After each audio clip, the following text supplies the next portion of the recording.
আসসালামু আলাইকুম দর্শক। আমি গতকাল একটা আলোচনা করেছিলাম। আমার একটা খুব সাংঘাতিক একটা এক্সপিরিয়েন্স হয়েছে।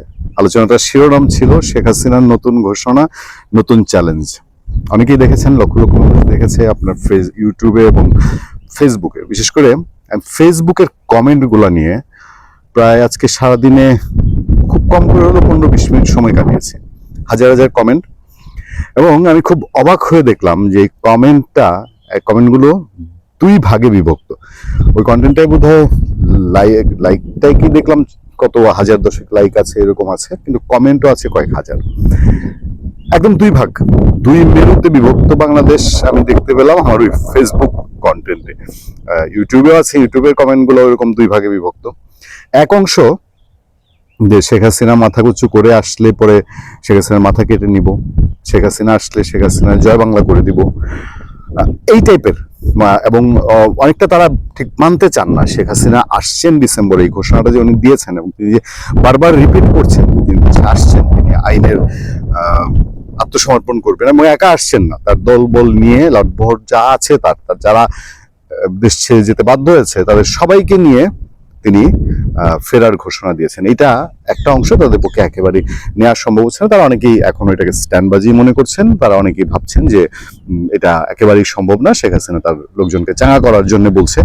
আমরা কমেন্টে অন্তত সেরকমই দেখতে পাচ্ছি। এবং আরেক অংশ, তারাও তাদের বিশ্বাস এবং অবস্থান থেকে একদম একেবারে কনফিডেন্ট যে শেখ হাসিনা আসছেন। এবং শেখ হাসিনা আসছেন বলতে তারা যেটা বুঝছেন যে শেখ হাসিনা আসছেন, আসা মাত্রই হয়তো বাংলাদেশের সার্বিক পরিস্থিতি পুরোপুরি ওলটপালট হয়ে যাবে।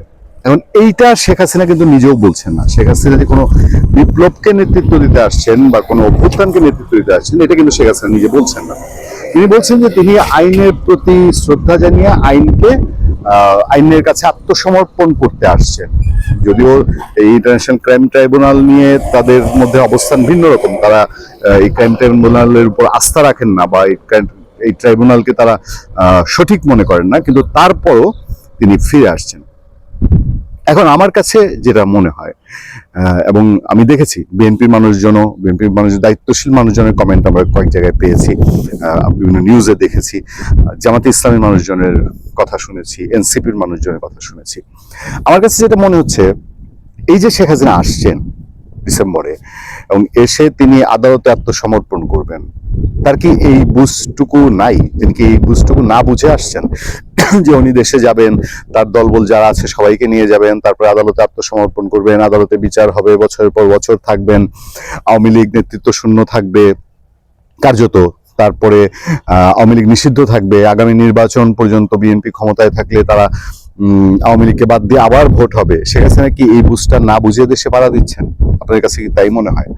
দেখবেন প্রশ্নটা অনেকেই করে। শেখ হাসিনা আসছেন মানে তিনি কিছু না কিছু একটা তার পরিকল্পনা আছে, বা কিছু না কিছু অন্যরকম কিছু একটা আওয়াজ পাওয়া যায়। দেখেন, রাজনীতিতে 5ই আগস্টের 1 মাস আগেও কেউ জানতো না যে শেখ হাসিনা বিদায় হচ্ছে। কেউ জানতো না বিএনপি মহাসমারোহে রাজনীতিতে ব্যাক করছে, এটা কেউ বুঝতে পারেনি। ফলে আওয়ামী লীগের ক্ষেত্রে এটা ঘটবে না, এটা বলা খুব মুশকিল। এখন যেই কথাটা আমি আপনাদেরকে বলছি, শেখ হাসিনা আসা নিয়ে রাজনৈতিক অঙ্গনে একটা গোমট পরিস্থিতি তৈরি হয়েছে। আনুষ্ঠানিকভাবে বিএনপি মন্ত্রীরা কথা বলছেন, তারপর প্রধানমন্ত্রী কথা বলছেন, বিএনপির যারা প্রধানমন্ত্রী উপদেষ্টা তারা কথা বলছেন, কিন্তু তারা কেউই আনুষ্ঠানিকভাবে শেখ হাসিনা আসাটা নিয়ে তেমন একটা মুখ খুলছেন না। এনসিপির পক্ষ থেকে মাথা খারাপ অবস্থায় এনসিপির নাহিদ ইসলাম তাৎক্ষণিকভাবেই বলছে শেখ হাসিনা আসছে ফাঁসির রায় কার্যকর করতে। শেখ হাসিনা কি নাহিদ ইসলামের চেয়ে কম চালাক? নাহিদ ইসলামের চেয়ে রাজনৈতিক জ্ঞান শেখ হাসিনার কম, যে শেখ হাসিনা এই বোধটা নাই যে আইসা পরে সোজা ফাঁসি মারাটা গলায় পড়বেন? এমন কিছু কি শক্তি তার কাছে আছে, নিহিত আছে, যে শেখ হাসিনার কাছে যেই শক্তির বলে তিনি বাংলাদেশে পাড়া দেওয়ার চিন্তা করছেন? আপনাদের মাথায় এই চিন্তাটা আসে না? আমার কাছে কেন যেন মনে হয় যে ভিতরে শেখ হাসিনা যত সরলভাবে বা সহজে ইন্টারভিউতে বলে দিচ্ছেন আমি ডিসেম্বরে যাচ্ছি, লোকজন নিয়ে যাচ্ছি, আদালতে আত্মসমর্পণ করব, সমীকরণটা এত সহজ না। নাহিদ ইসলামদের মাথা গেছে, আসিফ নজরুলদের মাথাও গেছে। আসিফ নজরুলকে নিয়ে আমরা পরবর্তীতে আরেকটা কন্টেন্টে আলাপ করব। আরও গেছে যে গুমট মেরে থাকা বিএনপিতে যারা 5 আগস্ট পরবর্তী বিএনপির নাক কান ডুবিয়েছে, 5 আগস্ট পরবর্তী সময়ে চাঁদাবাজিতে নিমগ্ন হয়েছে, ভুয়া মামলাবাজিতে নিমগ্নিত হয়েছে, মামলা বাণিজ্যে জড়িত হয়েছে, এই অংশটা মাথা কিছু হেঁট হয়েছে। আজকে বিবিসি একটা রিপোর্টে কয়েকজনের প্রতিক্রিয়া নিয়েছে। আমি খুব আংশিকভাবে আপনাদেরকে সেই প্রতিক্রিয়াগুলো একটু টাচ করে যেতে চাই। যেখানে বলছে শেখ হাসিনার দেশে ফেরার বক্তব্য নিয়ে যা বলছে বিএনপি, জামাত ও এনসিপি, আলাদা আলাদা করেই এই 3টা দলের বক্তব্য বিবিসি ছেপেছে। সেখানে বিচার নিশ্চিত করার কথা বলছে বিএনপি বলছে বিচার নিশ্চিত করা। সেখানে বিএনপির সিনিয়র যুগ্ম মহাসচিব, প্রধানমন্ত্রী উপদেষ্টা রুহুল কবির রিজভী আহমেদ, তার বক্তব্য ছাপা হয়েছে। তিনি বলছেন, রুহুল কবির রিজভী আহমেদ, যে প্রধানমন্ত্রী, রাজনৈতিক উপদেষ্টা ও বিএনপির জ্যেষ্ঠ যুগ্ম মহাসচিব রুহুল কবির রিজভী বিবিসি বাংলাকে বলেন, ক্ষমতাচ্যুত শেখ হাসিনার বিরুদ্ধে 2024 সালে জুলাই গণঅভ্যুত্থানে হত্যাযজ্ঞের একটি মামলায় বিচার শেষে ঢাকার আদালতে ফাঁসির রায় হয়েছে। আরো অনেক হত্যা মামলা আদালতে তার বিচার চলছে।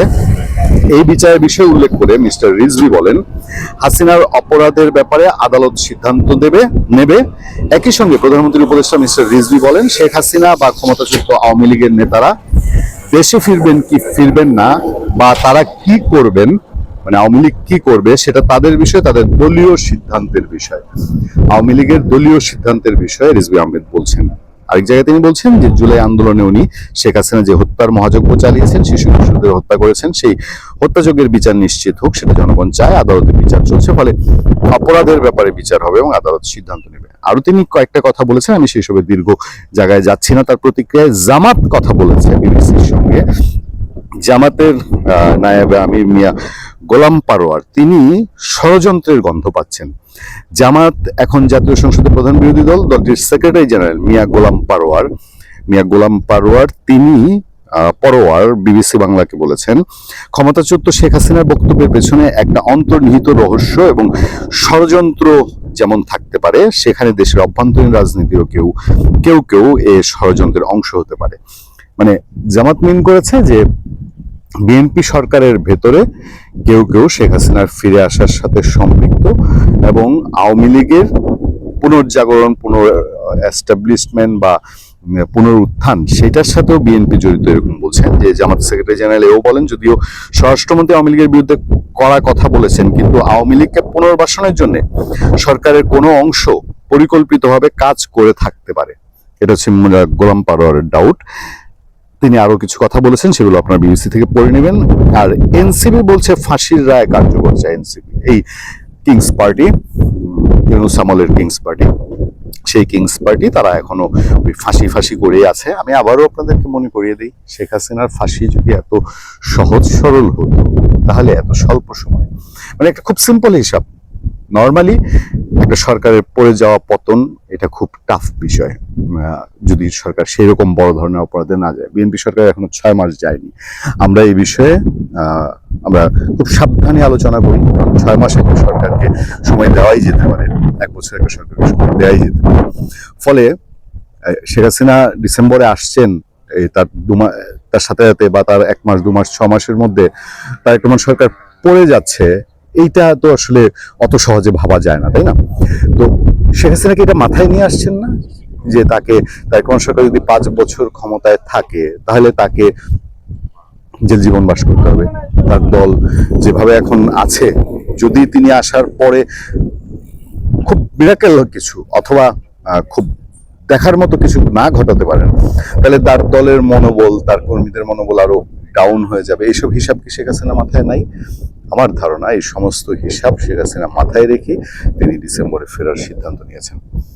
ভালো থাকবেন, সুস্থ থাকবেন। আপনাদের সাথে আমি আতিক রহমান, পূর্ণিয়া।